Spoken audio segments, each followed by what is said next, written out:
Welcome to the show, Avs defenseman. Devon Toews, Four Nation hero, Canadian superstar, and you nearly knocked me over with your truck in the parking lot at Blue Arena, Mr. Toews. I'm sure you didn't know that, but do you recall two people running through the parking lot as you were parking your car? There might have been, yeah. There was enough people up there, that was for sure. Yeah, A lot of people wanted to get up and see Gabe and be part of his story and his comeback. So cool to be up there, but yeah, sorry. It's a good thing I didn't give you a little bump there. No, I'm glad you did. You got quite a. Some of us might disagree. That's true. There's probably fans if you got that done. Actually, we'd have been happy. All right, walk us through that night for you guys, and what a weird set of circumstances. That really it was fine for you to be there, as well as Kale and Nathan and a bunch of other guys. Walk us through that, man. What was it like? Yeah, just a few of us got the opportunity to rest up for the last couple of games, and I think majority of us right away, the first thought we had was, can we get up there and get in and watch and see Landy on the ice? So thankful that we were able to get up there and support him. And he's the leader of our team, and for us to be there was something that we wanted to do. Virtually a no-brainer for all of us to be there to support him and see him fulfill this and get back on the ice. And we'd do anything for him and for his family. So to be there to be a support system for him was really cool. My son and his son go to school together, so they've become close. So Very cool. It was really cool, I think, for all of us to be part of that. Were there cameras rolling in the box for the documentary? I'm actually curious. I'm curious if we're going to see your guys' reactions. No, there wasn't enough room up there. We had too many of us that were trying to cram in there to watch and be part of that moment. So super cool for Gabe and Mel and their family as well. That was such a cool moment. Hey, when you look at this thing that he's gone through, and we'll get into the playoffs too. Mm-hmm. I mean, as an athlete yourself, I mean, it's just, at times had to be heartbreaking, and then yet just inspiring what he's gone through to even get to what. And we'll see what the next week entails, right? But just to get where he is, it's got to be a little inspiring for you guys, doesn't it? Oh, 100%. I mean, we've gone 3 years without having our captain in our locker room, for day-to-day events, practices, game days. He's obviously been around, which is awesome in itself. But to have him in the room every single day, working with us and going through the struggles and the successes that we have as a team with him, part of it is going to be really cool for the future here. But yeah, just super inspiring, him persevering, sticking with it, keeping a level head, keeping positive for the most part. There's obviously tough times, but he's got a great head on his shoulders and a great mindset and a great support system around him too that kept him going. And for him to even get to this point is really inspiring for I think a lot of athletes that have injuries or it doesn't even have to be an injury, just a setback of any kind, whether it's on ice, off ice, or away from the court, whatever sport it might be, just to see the power he put in to get through it mentally, physically, emotionally is inspiring for athletes of any sport. Devon Toews is our guest. Quirky schedule because, listen, let's face it. We knew, everybody knew where this was likely going, I don't know, maybe as long as 3 weeks ago. Seriously, it was just kind of like it was. And it was frustrating, as Bedsy talked about, creating a sense of urgency when there was really none to be had. And you guys did, fine. But it wasn't like you were playing with the most intensity. And now you have this pretty long break, let's face it. I mean, it's kind of nice, whereas Dallas is playing tomorrow. How about that, right? What's the difference what's the difference, to be well-rested and be rusty? Like, where's the fine line, and where do you think you guys are going to be?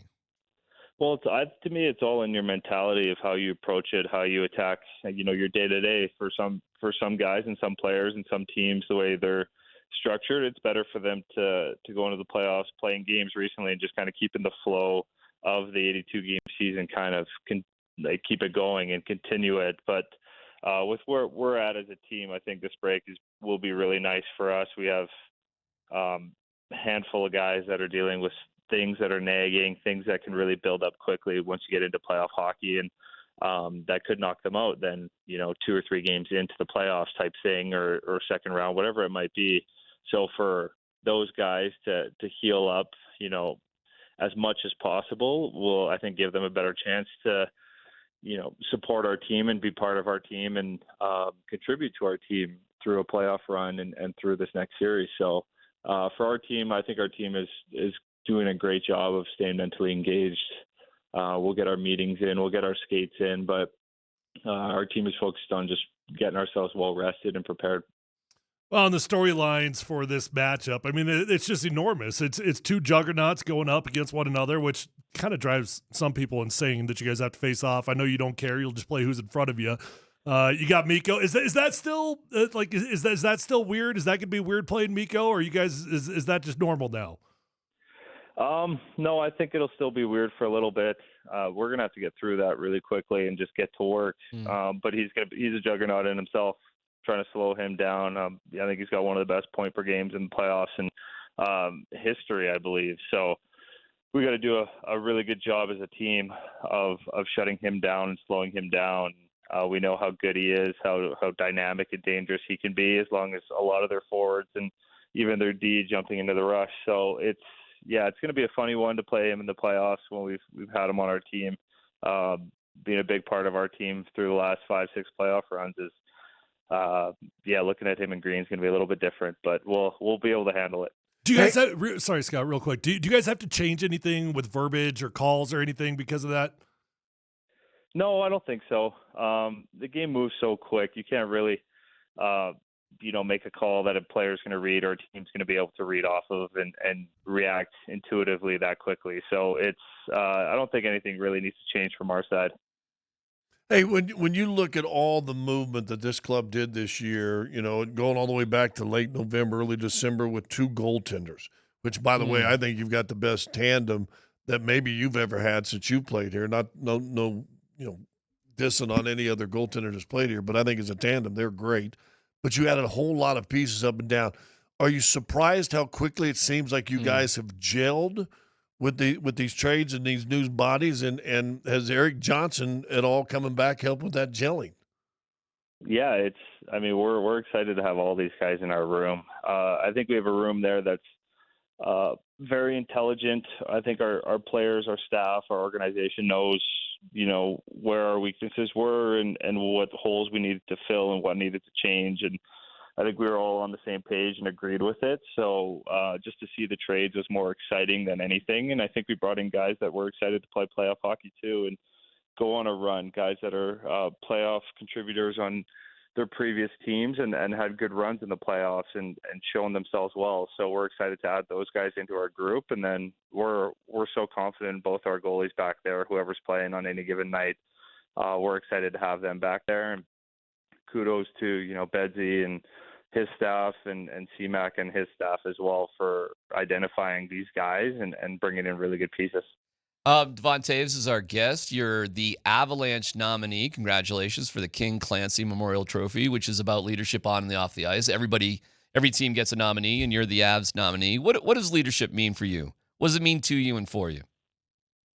Well, I think it's just part of being a good teammate is, checking in on your teammates, keeping a good positive attitude, in the room, out of the room, in the gym, wherever you might be, and just helping guys along with, the daily struggles of what they're going through, what the team's going through, and keeping everybody having fun. So our group does a great job. It's not just, the 3 or 4 guys that wear letters on any given night, but as a team as a whole, we do a great job. So, that award could go to any guy on our team, but I'm honored to be a nominee, and I love being able to help a lot of people in the Colorado community, and with whether it be hockey or anything else related. I've loved what we've been able to do here.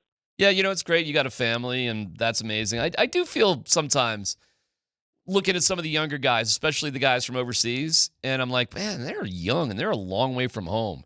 Is that the most common thing that those guys struggle with? Just sort of that loneliness of life as a pro when you're over here? I think for some of the guys that are from Europe, that can be tough. I think just the stress of playing at the highest level and having to perform, and then there being social media nowadays where anybody can hide behind a phone and say bad things and negative things about you, and it can snowball, and people just tag on to that person's opinion and run with it. So it's so easy to see negative comments about yourself and your teammates and all of that, and that can really drive the way you think and the way you do your day-to-day. So just keeping guys positive, focusing on that day, getting better each and every day, that helps as well. And then just trying to, check in on each other, go to dinner with different guys and have fun together in different atmospheres also helps those guys a lot as well. All right. A couple more quickies, silly ones, maybe fun ones. The Four Nations thing, nothing's going to top a Stanley Cup. We get it. All right. Where does Four Nations rank? I think just as an experience, it's up there. It was a ton of fun being able to be a part of Team Canada. I bet. It's something that I haven't been able to do really at the NHL level, at the top level, playing with the top guys. So in that retrospect, it was a ton of fun. One of the coolest moments, being able to have my kids, my family, in-laws, my parents all out there enjoying it as well. I think for them to get that experience too was something that was Yeah, really but aren't your special. kids Americans? They'll be dual. Don't worry about that. We'll see. We'll go off which team's better, who's running with it at that point. Watching Four Nations is so fun because, do you have to be friends with Jordan Binnington, or do you have to? Is that just pretend, or how does that work? Man, hockey's such a funny sport that way. I think you hate a guy when you're playing against him, and as soon as you get in a room with him and get to know him and see what great people. What a great person that person is. There's multiple guys on that team that if you asked me 3 or 4 years ago, I would have said I could never be friends with that guy no matter what. And you walk into a room and you see how nice they are, how personable they are, how much they care. And then you kind of piece together, right, that they're just emotional. We're all emotional people, and things happen. And there's no ill will there. I love Benner. He was great. He was awesome. Fun to play in front of. So that breaks our heart. We don't want to hear that. We don't want to hear that you like Jordan Binnington. Playoffs, absolutely. Would love to beat him in the playoffs if we get the opportunity. But I see him on the street, I'm giving him a hug every time. All right, last one. Listen, I had to play with Bill Lambier for 2 years. We hate him still. Yeah. Go back and look at that guy. Last one. Why is Cale Makar, and how did he become the captain of the policeman of the Big Hat Patrol? What happened that he's in charge of making sure everybody's wearing the big hat? Well, probably because he gets it the most, and we make him wear it. So now he's probably angry about that and wants everybody else to put it on since he had to. He probably won it the first 5 games or so of the season. But he literally is yelling at guys across the locker room. VC won it the other day. He's screaming at him to put it on. It's kind of ridiculous. Yeah, I had to make him put it on the other day. Last week or so, he tried to get away without it, but I made sure to let him know. But yeah, he's a bit of a stickler. He was on me for wearing a different color shirt today for whatever reason. So it just depends on the day at which side of the bed he wakes up on. A superstitious guy. Hey, at least at Gabe, they gave him a cool cowboy hat to wear in his postgame. That was kind of cool. A cowboy hat up there with the Eagles. Gabe, Yeah, it's cool. You get different things every year, and guys think of different things. So I'll just ask it because it's funny. I'll just ask it because what the hell? Gabe going game 1 or not? Tune in and find out. There you go. All right, Devon, we appreciate it, brother. Good luck, man. We have the utmost confidence. We love you guys and can't wait to see what happens starting this weekend against Dallas, man. Good luck. Awesome. Thanks, guys. Appreciate you guys. All right. Cool interview, Devon Toews.